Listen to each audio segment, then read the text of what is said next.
क्या स्मोकिंग से कैंसर होने के चांसेस हैं? 80 lakh people all around the world are losing their life because of smoking. E cigarettes, vapes इनका usage बहुत ज़्यादा बढ़ गया है। यंग एज में जो हार्ट अटैक्स हो रहे हैं उनमें ये चीज़ें जो हैं ये कंट्रीब्यूट बहुत ज़्यादा मात्रा में कर रही हैं। लंग डैमेज हो रहा है तो उसके अर्ली वार्निंग साइंस क्या हो सकते हैं? तो स्मोक जो है वो आपको सीधा लंग कैंसर की तरफ रुख कर सकती है। Thank you. उम्मीद है, एहसास है, गीतांजलि पे विश्वास है।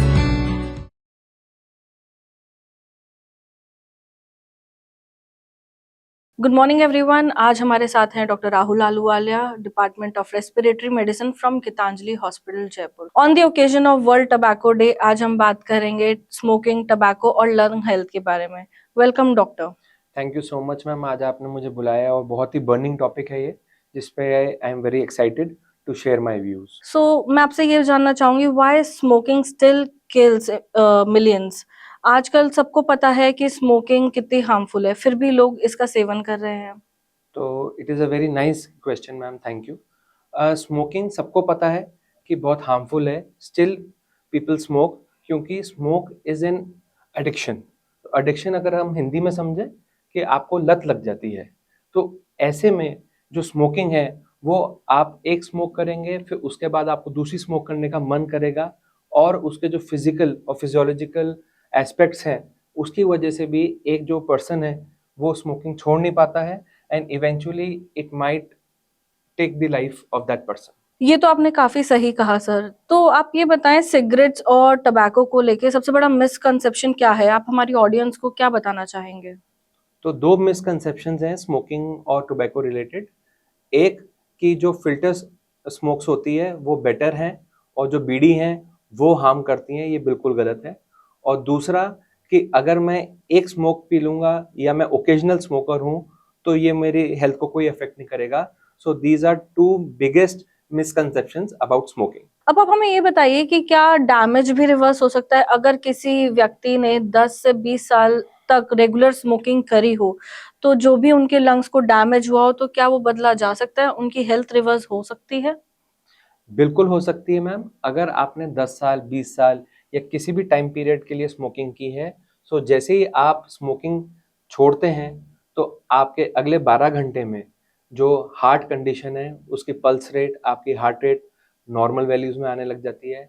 अगले 2 से 3 महीने में जो आपका लंग डैमेज जो ऑनगोइंग है वो रुकने की संभावना हो जाती है, और अगले 6 महीने से 1 साल के बीच जो है हार्ट अटैक का रिस्क भी बहुत तेजी से कम हो जाता है। सो अगर आप स्मोक आज छोड़ते हैं तो आप ये सारे जो फायदे हैं उसका लाभ ले सकते हैं, और ये हर पेशेंट पे लागू नहीं होता है, इसमें जेनेटिक्स भी इन्वॉल्व होती है। But yes, if you suggest smoking today तो उससे आपको बहुत बेनिफिट्स रिवर्सिबल वे में भी देखने को मिल सकते हैं। सर आजकल के जैसे आप जनरेशन को देखिए, यूथ को देखिए, उनमें ई सिगरेट्स, वेप्स इनका यूसेज बहुत ज्यादा बढ़ गया है।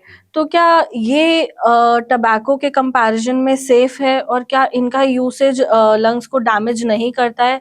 हमारी ऑडियंस को आप ये बताएं कि आज के टाइम में इनका भी सेवन करना हानिकारक हो सकता है या नहीं? तो ये बहुत ही इम्पोर्टेंट टॉपिक है मैम, बहुत ही इम्पोर्टेंट क्वेश्चन है। सो मैं सबको बताना चाहता हूँ कि ई सिगरेट्स और vaping is not at all safe. अगर आपको लगता है कि आप स्मोकिंग से अलग आप ई सिगरेट और वेपिंग को रखते हैं तो वो बिल्कुल गलत है। जो आप टोबैको स्मोक करते हैं वाया सिगरेट्स और बीडीज, उससे आप अगर लंग को मार रहे हैं तो वेपिंग और ई सिगरेट भी कहीं ना कहीं उसको साइलेंटली खत्म कर रहे हैं। तो इट इज़ वेरी इंपॉर्टेंट, ये समझना पड़ेगा मैम हमें कि ई सिगरेट्स और वेपिंग दोनों टोबैको स्मोक जितने हार्मफुल ना हो, लेकिन वो हार्मलेस से भी कई कोसों दूर है। ये आपका जवाब बहुत ही फायदेमंद रहा, क्योंकि आजकल की जनरेशन जो यूथ है वो इसका सेवन और यूसेज बहुत ज़्यादा बढ़ा चुकी है अपने जीवन में। तो ये मैसेज बहुत अच्छा है उनके लिए और ये जानना बहुत ही ज़रूरी है कि ये चीज़ भी उनके लिए हार्मफुल है। क्योंकि लाइफ़स्टाइल मेंटेन करने के लिए हाई क्लास सोसाइटी मेंटेन करने के लिए आजकल के जो बच्चे हैं 18 से नीचे भी वो भी इसका सेवन कर रहे हैं। बिल्कुल, इसलिए मैम आज के समय में मैं एक चीज़ और जोड़ना चाहता हूँ, जो हम रिसेंट टाइम्स में देख रहे हैं कि यंग एज में जो हार्ट अटैक्स हो रहे हैं, उनमें ये चीज़ें जो हैं ये कंट्रीब्यूट बहुत ज़्यादा मात्रा में कर रही हैं।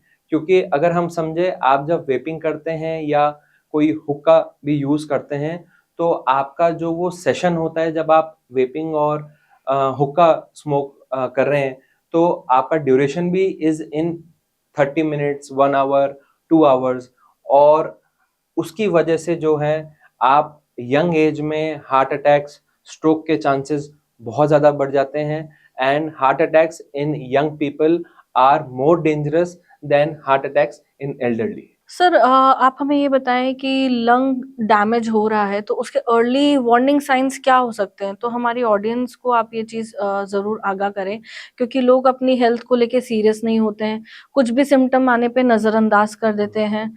तो हम आपसे जानना चाहेंगे कि लंग अगर डैमेज हो रहा है तो उसके अर्ली वार्निंग साइंस क्या होंगे? कब डॉक्टर को कंसल्ट करना चाहिए? So thank you for ma'am for this wonderful question. So मैं सबको बताना चाहता हूँ कि in not in any particular order, अगर आप शुरुआती लक्षण देखना चाहते हैं तो उसमें आपको मॉर्निंग कफ, फ्लेम प्रोडक्शन मतलब जिसको बलगम या खकार बोलते हैं वो प्रोडक्शन, चेस्ट टाइटनेस या थोड़ा सा भी या सीढ़ी चढ़ने पे सांस फूलना, these are the early signs कि जो आपको दर्शाते हैं कि शायद smoking is now affecting your lung health. अब आगे बढ़ते हैं सर, तो आप हमें ये बताएँ कि जो चेन स्मोकर्स होते हैं जिनको स्मोकिंग की आदत पड़ जाती है, तो उनके लिए जानना बहुत ज़रूरी है कि स्मोकिंग की आदत अगर छोड़नी हो, तो स्मोकिंग कैसे क्विट करी जा सकती है? कैसे आप स्मोकिंग को छोड़ सकते हैं? बिल्कुल मैम। तो ये बहुत ही प्रैक्टिकल प्रॉब्लम है, जो काफ़ी पेशेंट्स हमारे पास आते हैं जो स्मोक छोड़ना चाहते हैं, पर वो हमें कहते हैं कि मैं स्मोक छोड़ नहीं पा रहा हूँ। तो इसके बेसिक जो साइंस है, वो है कि जो टोबैको स्मोक में जो निकोटीन होता है, उससे बॉडी फिज़िकली भी और फिज़ियोलॉजिकली दोनों डिपेंडेंट हो जाती है। उसकी वजह से क्या है, जो बॉडीली फंक्शंस हैं, they are more dependent on the nicotine जो हम स्मोक के माध्यम से हम ले रहे हैं। सो हम generally as a chest physician, अगर मेरे पास कोई पेशेंट आता है तो I don't I never ask them to stop it abruptly.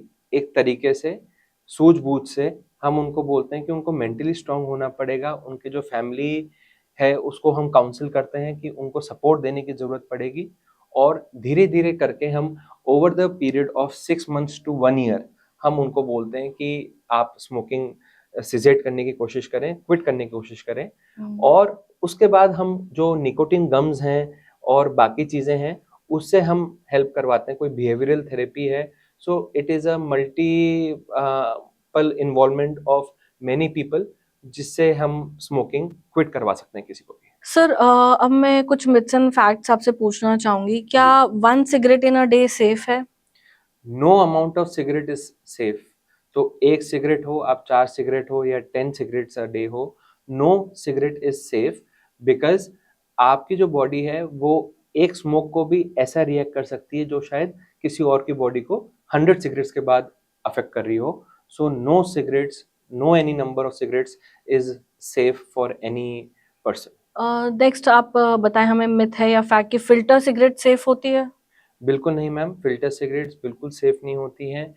All kind of devices जो आपको स्मोक दे रही है, वो इक्वली आपके लंग हेल्थ को, आपकी बॉडीली फंक्शंस को, आपकी आर्टरीज़ को, आपके हार्ट को, ब्रेन को, किडनी को, सबको एक तरीके से अफ़ेक्ट कर सकती है in a very, very bad way. आजकल ये बहुत बड़ा मिथ है यूथ के बीच की जो वेप्स हैं, जी। वेप्स आपको हेल्प करता है सिगरेट क्विट करने में, तो क्या ये मिथ है या फैक्ट है सर? आप हमारी ऑडियंस को क्या बताना चाहेंगे? बिल्कुल नहीं मैम, वेप या कोई भी तरीके की ई-सिगरेट या किसी भी तरीके का हुक्का जो है, वो आपको स्मोकिंग क्विट करने में हेल्प नहीं कर सकता। In fact it will probably expose you to more harmful agents, और आपको जो आपकी हेल्थ है, उसको और डिग्रेड करेगा at a much faster rate.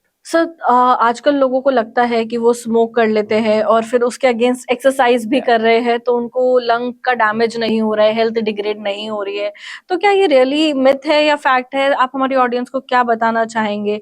Does this really help या ऐसा ये सिर्फ एक मिथ है जो लोगों ने अपने दिमाग में बिठा रखा है?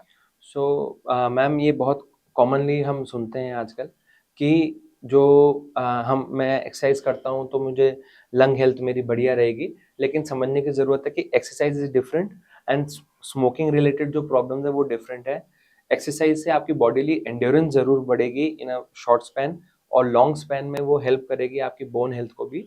और जहाँ की स्मोकिंग है, इवन जैसे हमने बात की, even 1 cigarette can hurt your lung tissue. तो स्मोकिंग प्रॉब्लम क्या करती है कि जो लंग की जो पेरेन्काइमा है, जो एल्वियोलाई के जो लेयर्स है, उसको परमानेंटली डिस्ट्रॉय कर देती है। So exercise is not a cover for you smoking cigarettes. ये तो बहुत ही इंफॉर्मेटिव आपने हमें चीज बताई सर। तो अब आप हमें ये बताएं, क्या स्मोकिंग से कैंसर होने के चांसेस हैं?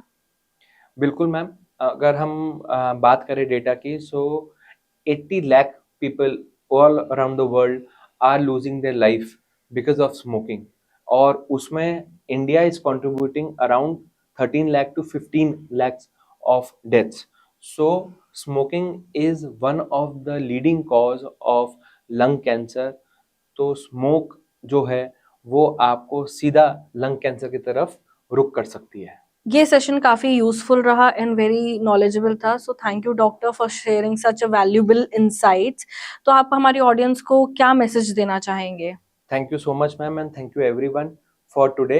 मैं आप सबको यही बोलना चाहूँगा, if you want to quit smoking, so today is the day. आप उसकी चिंता नहीं करें कि आप कितने सालों से कितने अमाउंट में सिगरेट पीते हैं। आप अगर छोड़ना चाहते हैं तो आप अपनी फैमिली, फ्रेंड्स, आपके जो नियरेस्ट डॉक्टर हैं, जो आपके फैमिली डॉक्टर हैं, उनकी आप मदद लीजिए। बहुत ही ईजी रहेगा। आप जब पीछे मुड़ के देखेंगे अगले साल 2 साल में, so you will feel much better, much healthier. And ये सोचें ये आप अपने लिए कर रहे हैं और अपनी फैमिली के लिए कर रहे हैं। So please think about quitting the smoke and it will help you in many great ways. Thank you so much. So stay healthy, stay aware and say no to tobacco. Thank you viewers. Thank you for listening us today. उम्मीद है, एहसास है, गीतांजलि पे विश्वास है।